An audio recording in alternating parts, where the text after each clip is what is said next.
আসসালামু আলাইকুম প্রিয় শিক্ষার্থী, আশা করি ভালো আছো।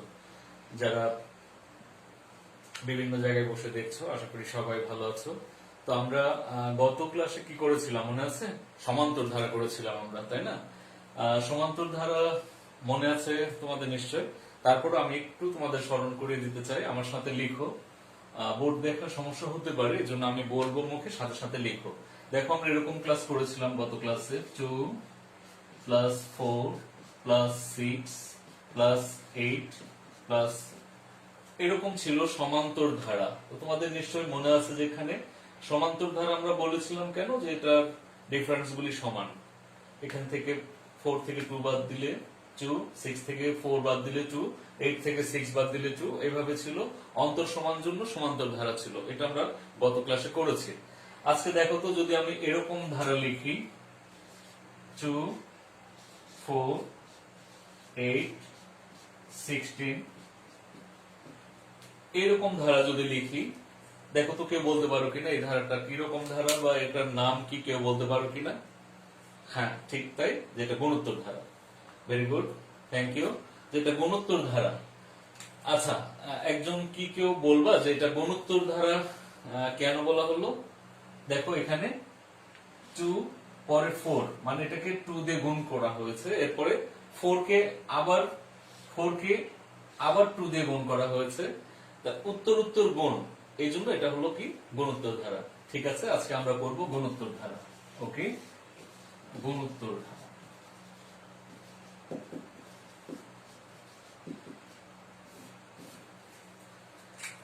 ঠিক আছে, আমরা আজকে পড়বো গুণোত্তর ধারা। দেখো যে ধারাটা আমরা লিখেছি গুণোত্তর ধারা, এখানে প্রথম পদ কত? প্রথম পদ a সমান 2। সাধারণ অনুপাত বলবো এই ক্ষেত্রে আমরা, আগের চ্যাপ্টারে আমরা বলেছি সাধারণ অন্তর, কারণ ওইখানে পার্থক্য সমান ছিল প্রত্যেকটা পদের। আজকে আমরা বলবো সাধারণ অনুপাত, মানে ভাগ। এখানে প্রত্যেকটা পদ 2 দিয়ে গুণ করে করে বেড়েছে, সো প্রত্যেকটা পদের অনুপাত ক্ষেত্রে সমান। 4 কে 2 দিয়ে ভাগ করলে 2, 8 কে 4 দিয়ে ভাগ করলে 2, 16 কে 8 দিয়ে ভাগ করলেও 2। তাহলে প্রত্যেক ক্ষেত্রে এখানে অনুপাত সমান, এই জন্য আজকে আমরা লিখবো সাধারণ অনুপাত। তাহলে লিখি আমরা সাধারণ অনুপাত, এবং সেটাকে আর দিয়ে সূচিত করে। তাহলে 4/2 সমান হলো 2। তাহলে এই যে গুণোত্তর ধারাটা, এটা হলো প্রথম পদ a, আগের চ্যাপ্টারে আমরা এরকম করেছিলাম প্রথম পদ। এরপরে সাধারণ, আজকে অন্তর না বলে বলবো আমরা অনুপাত। সাধারণ অনুপাত r সমান 4/2 সমান 2, অথবা 8/4 16/8, এভাবে যে কোনো পদকে পূর্ববর্তী পদ দিয়ে ভাগ করে আমরা সাধারণ অনুপাত বের করতে পারি। এ হলো আমাদের গুণোত্তর ধারা। আচ্ছা, তোমরা আর দু একটা ধারা বলতে পারো কিনা? হ্যাঁ বলো। হ্যাঁ জি, ঠিক তাই, 1, এরপরে বলেছো 3, তারপর 9। Good, very good. এই ধারাটা হলো গুণোত্তর ধারা, তার মানে প্রত্যেকটা পদকে 3 দিয়ে গুণ করে করে আমরা পাচ্ছি পরবর্তী পদগুলি, সো এটাও একটা আমাদের গুণোত্তর ধারা। ওকে, তাহলে আজকে আমরা গুণোত্তর ধারার কিছু সমস্যা সমাধান করব। সমস্যার সমাধান করার জন্য আমাদের কিছু পূর্ব প্রস্তুতি লাগে, আমাদের কিছু প্রিপারেশন লাগে, কিছু প্রস্তুতি। সেটা হলো কিরকম? এখানে দুটো সূত্র আজকে আমরা প্রয়োগ করব। একটা হলো n-তম পদ, n-তম পদের সূত্র হলো ar⁻n-1, ar⁻n-1, যেখানে a হলো প্রথম পদ আর r হলো সাধারণ অনুপাত, তোমরা শিখেছো। তাহলে n-তম পদের সূত্র হলো এটা গুণোত্তর ধারার ক্ষেত্রে। এরপর n পদের সমষ্টি,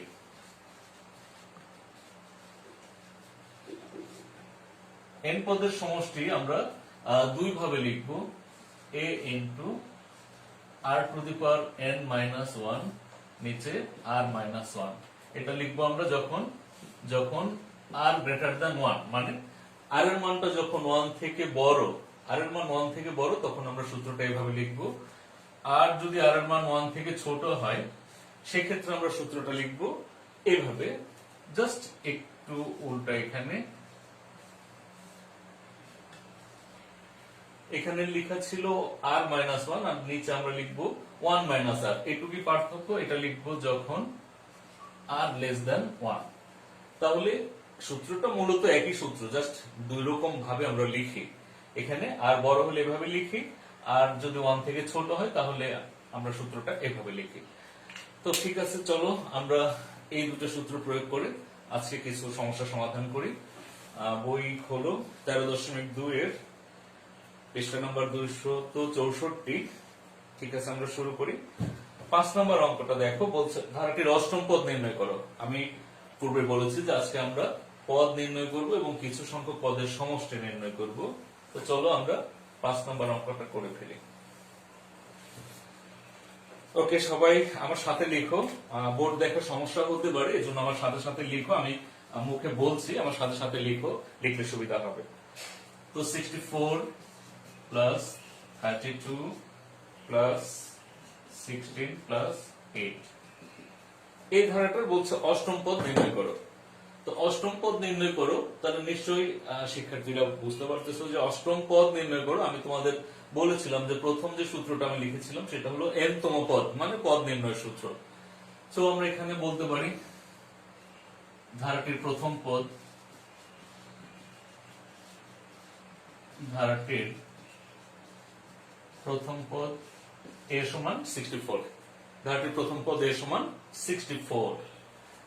সাধারণ অনুপাত,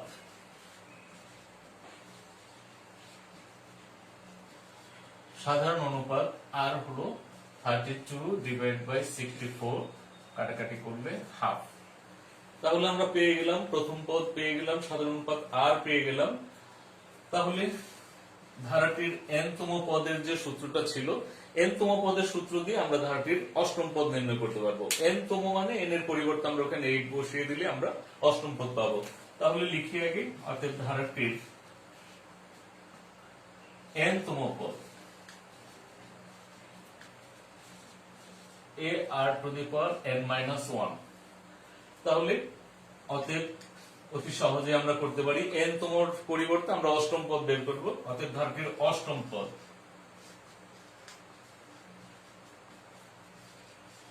a r to the power 8 minus 1। Just n এর পরিবর্তে আমরা 8 বসালাম, আর কিছু করি নাই। এখানে a r টু দি পাওয়ার 7 হলো। তাহলে এখন আমরা পূর্বে লিখে রেখেছি এর মানও আছে আমাদের, আর এর মানও আছে। এখানে a এবং r এর মান বসিয়ে আমরা যদি ক্যালকুলেশন করি আমরা রেজাল্ট পেয়ে যাব। এইটুকু আমরা করে ফেলি। ওকে, দেখো এখানে এর মান ছিল 64, আর এর মান ছিল হাফ, বসিয়ে দিলাম পাওয়ার 7। 64 1 এর পাওয়ার 7 করলে 1, আর 2 এর পাওয়ার 7 করলে 128। মানে 2 কে যদি আমরা 7 বার গুণ করি, 2 গুণ 2 গুণন 2 গুণন 2, এভাবে যদি আমরা 7 বার গুণ করি এটা 128 আসবে। তোমরা পড়ার সাথে সাথে দেখো এটা 128 আসবে। 64 দিয়ে এটাকে কাটাকাটি করলে হাফ আসে। তাহলে আমরা অ্যানসার পেয়ে গেলাম। সো আমাদের এটা অ্যানসার হলো হাফ। তার মানে কি, আমরা কি করলাম, যে ধারাটি আমরা লেখা শুরু করেছিলাম এভাবে লিখতে থাকলে অষ্টম পজিশনে যে আমরা যেটা লিখবো সেটা হাফ আসবে। এই ছিল আমাদের সমস্যা। আশা করি সবাই বুঝেছো। তোমাদের সমস্যা থাকলে প্রশ্ন করবে অবশ্যই। দেখো এর পরবর্তীতে আমরা নাম্বার 6 নম্বর অঙ্কটা করি। এখানে প্রথম 14টি পদের সমষ্টি নির্ণয়। তাহলে আমরা কিন্তু শুরুতে দুটি সূত্র দেখিয়েছি আমি তোমাদের, একটা হলো পদ নির্ণয় আর একটা হলো সমষ্টি নির্ণয়। তাহলে তোমাদের বইয়ের নাম্বার 6 নম্বর ম্যাথটি দেখো, এখানে 14 পদের সমষ্টি নির্ণয় করতে বলছে। আসো আমরা অঙ্কটা করি। Number 6, 3 plus 9, 3 plus 9 plus 27, 3 plus 9 plus 27, এই ধারার 14 পদের সমষ্টি বের করতে বলছে। সুতরাং বুঝতে পারতেছো যে এখানে আমরা কি করব, 2 নম্বর সূত্রটি প্রয়োগ করব। তো লিখে ফেলি আমরা ধারাটির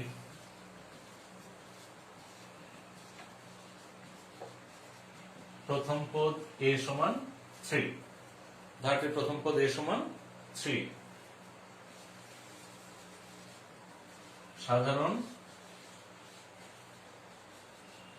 অনুপাত r ইকুয়াল 9/3 সমান হলো 3। তাহলে এখানে একটা জিনিস আমাদের খেয়াল করতে হবে যে আমরা বলেছিলাম যে আর এর মান 1 থেকে ছোট হলে একভাবে আমরা লিখবো সূত্রটি, আবার আর এর মান 1 থেকে বড় হলে আমরা সূত্রটি আরেকভাবে লিখবো। এখানে আমরা দেখছি যে আর এর মান 1 থেকে বড়, আর এর মান 3। সুতরাং আচ্ছা, এটি একটি কি গুণোত্তর ধারা, তাই না? এটি একটি গুণোত্তর ধারা।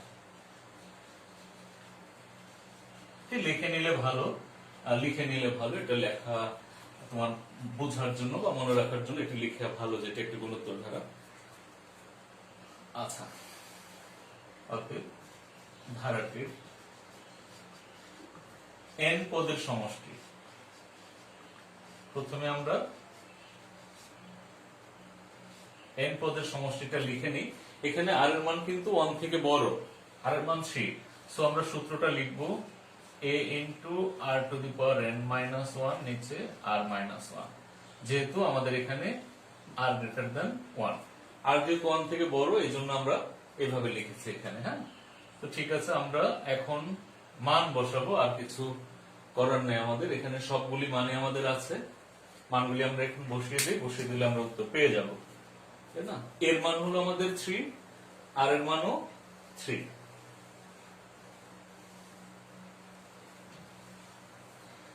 আমার সাথে মানগুলি বসিয়ে ফেল। এর মান হলো 3, আর এর মান হলো 3। এখানে একটা লাইন লিখে নিলে ভালো হয়। অতএব ধারাটির 14 পদের সমষ্টি। 14 পদের, ধারাটির 14 মানে 14 পদের সমষ্টি। এই কথাটা একটু লিখে নাও, লিখে নিয়ে মান বসাই আমরা। হ্যাঁ, তাহলে a into r to the power n minus n এর পরিবর্তে আমরা কত লিখবো? 14 নিচে r minus 1। এখন আমরা ক্যালকুলেশনটা করে ফেলি। এর মানও 3, আর এর মানও 3, এর উপর 14 minus 1 ডিভাইড বাই 3 minus 1, তাহলে 3/2 divide by 3 to the power 14 minus 1। একটু অ্যান্সার রাখলে হবে। যদি কেউ মনে করো 3 to the power 14 এটা ক্যালকুলেশন করতে পারো, ক্যালকুলেশন না করলে সমস্যা নেই, এই পর্যন্ত রাখলে ওকে। তাহলে আমরা এখানে অ্যান্সার লিখে দিতে পারি, এটা অ্যান্সার।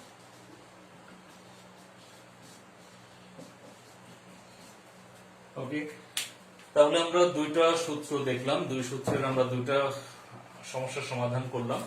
আশা করি সবাই বুঝেছো। কোনো জায়গায় যে কোনো লাইনে সমস্যা থাকলে প্রশ্ন করতে পারো, আমি আবারও বুঝিয়ে দিব তোমাদের সহজ করার জন্য ইনশাআল্লাহ। তো আমরা এরপরে আরো একটি ম্যাথ সমাধান করব। 7 নম্বর অঙ্কটি ঠিক একই রকম ভাবে তোমরা করে নিতে পারবা বা করে নিও, সমস্যা হলে আমাকে জানাবা। আর 8 নম্বর অঙ্কটা আমরা এখন সমাধান করব। তো একটু মনোযোগী হব আমরা যা শিখলাম ঠিক তার এটারই প্রয়োগ নাম্বার 8 এ। আসো আমরা 8 নম্বর অঙ্কটি করে ফেলি। একই রকম যে দুটো অঙ্ক আমরা করলাম ও দুটো যদি বুঝে থাকি তাহলে আমরা অবশ্যই 8 নম্বর অঙ্কটাও সহজেই বুঝবো। তবে একটু এখানে ক্যালকুলেশনটা শুধু একটু ডেভেলপ করব, আর কিছুই না। দেখো অঙ্কটা আমরা করে ফেলি। এখানে দুটো শর্ত দেওয়া আছে, একটি গুণোত্তর ধারার পঞ্চম পদ এবং দশম পদ দেওয়া আছে, ধারাটির তৃতীয় পদ বের করতে বলছে। তাহলে আমরা লিখি, যেহেতু গুণোত্তর ধারা, তাহলে মনে করি গুণোত্তর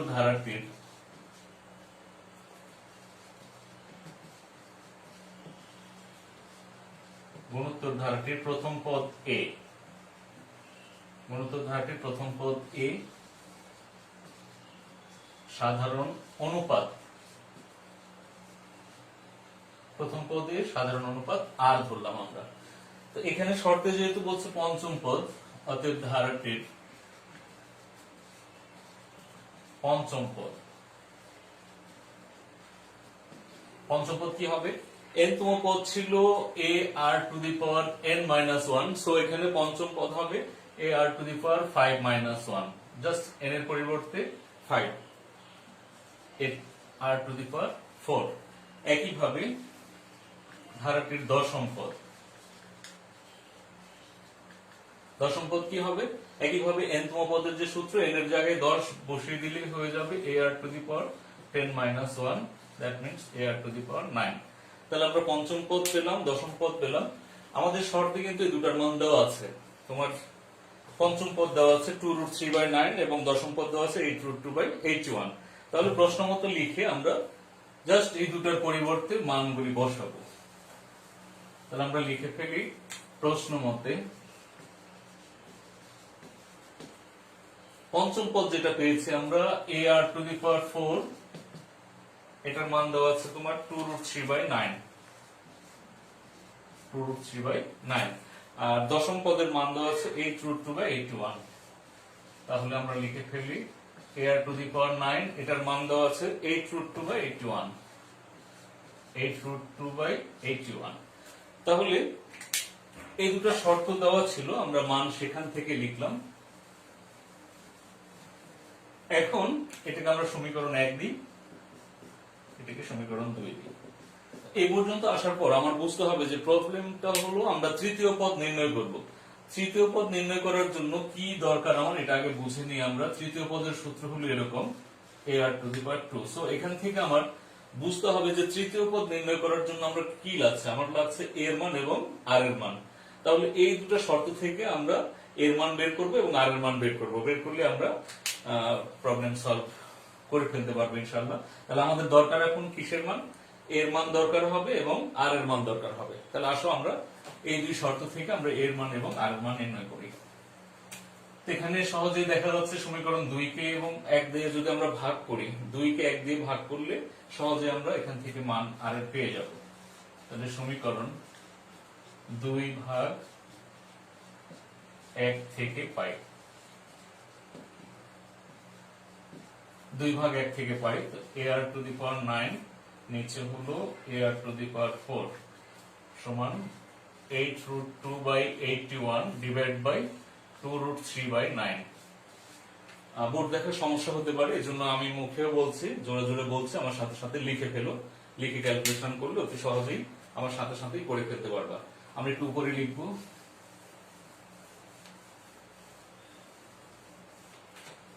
এইখানে এ কেটে যাচ্ছে আর ভাগের সময় পাওয়ারটা বিয়োগ হয়, r⁴9 ডিভাইড বাই r⁴, এটাকে ক্যালকুলেশন করলে r⁵ থাকে। ভাগের জন্য পাওয়ার বিয়োগ, আর এ কিন্তু কেটে যাচ্ছে। এরপর এখানে 8√2 ডিভাইড বাই 81, ভাগ থাকলে গুণ হয়, এই টার্মটা নিঃসন্দেহে ভাগের তোমরা জানো। তো এই ভাগ চিহ্ন থাকলে গুণ হয়, পরের সংখ্যাটা উল্টে যায়, মানে হর লব হয়, লবটা হর হয়ে যায়। এই পর্যন্ত। তাহলে আমরা গুণ চিহ্ন দিয়ে উল্টে দিলাম।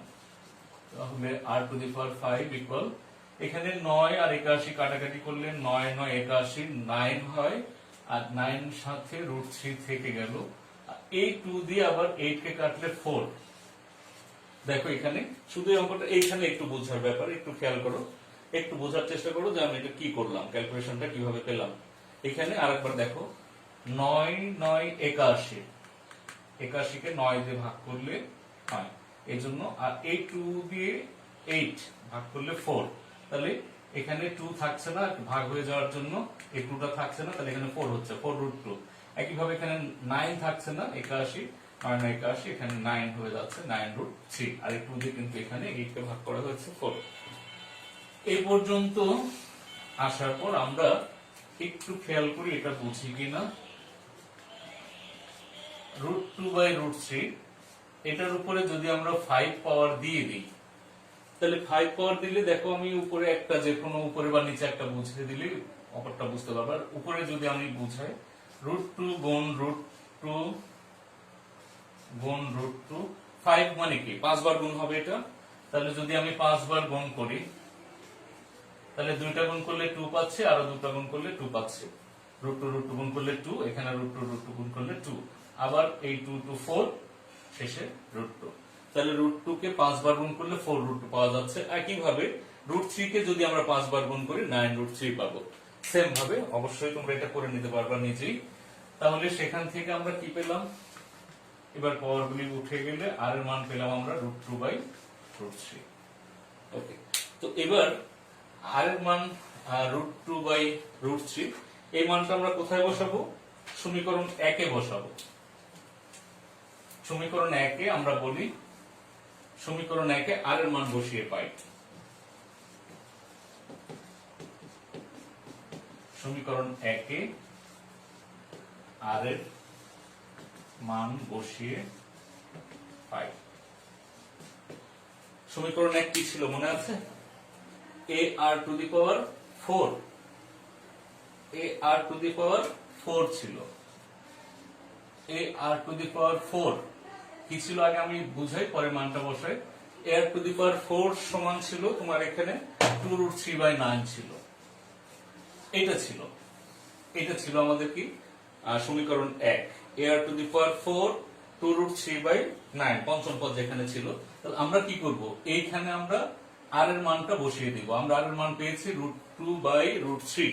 তাহলে আমরা যদি সরাসরি এখানে মান বসিয়ে দিই, আমি যেহেতু লিখেছি সমীকরণ 1 এ আর এর মান বসিয়ে পাই, তাহলে আমরা এখানে আর টু দি পাওয়ার 4 না লিখে আমরা আর এর মান বসিয়ে দেব।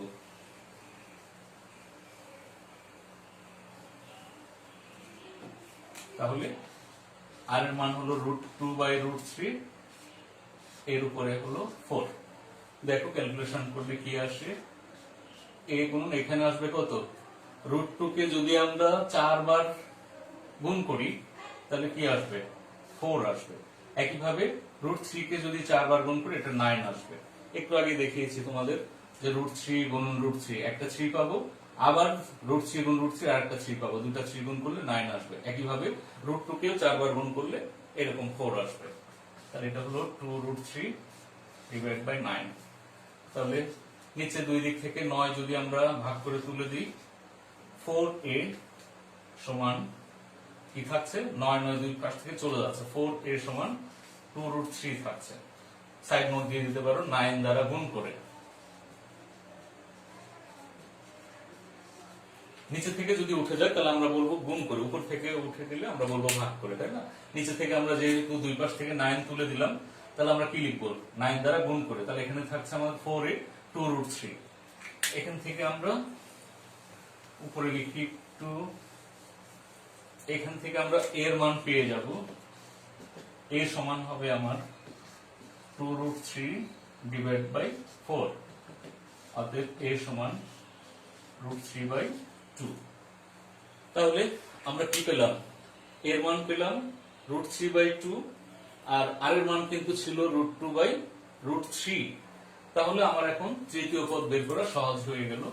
অতএব এখন আমি তৃতীয় পদ বের করতে পারবো। প্রশ্ন ছিল ধারাটির তৃতীয় পদ নির্ণয় করো।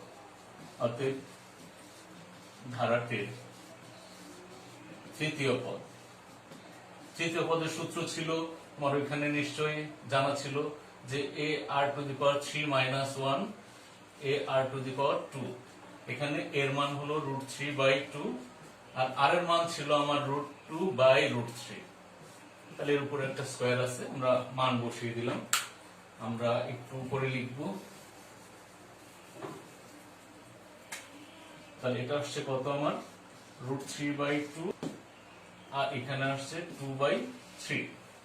√2 এর উপর স্কয়ার করলে 2, √3 এর উপর স্কয়ার করলে 3। এখানে 2 কেটে যায় আর √3, আর নিচে 3টাকে আমি √3 × √3 দুই ভাবে লিখে নিলাম বোঝানোর জন্য। এবার √3 কেটে গেলে 1/√3 থাকে। তাহলে প্রিয় শিক্ষার্থী, আমরা অ্যান্সার পেয়ে গেলাম 1/√3।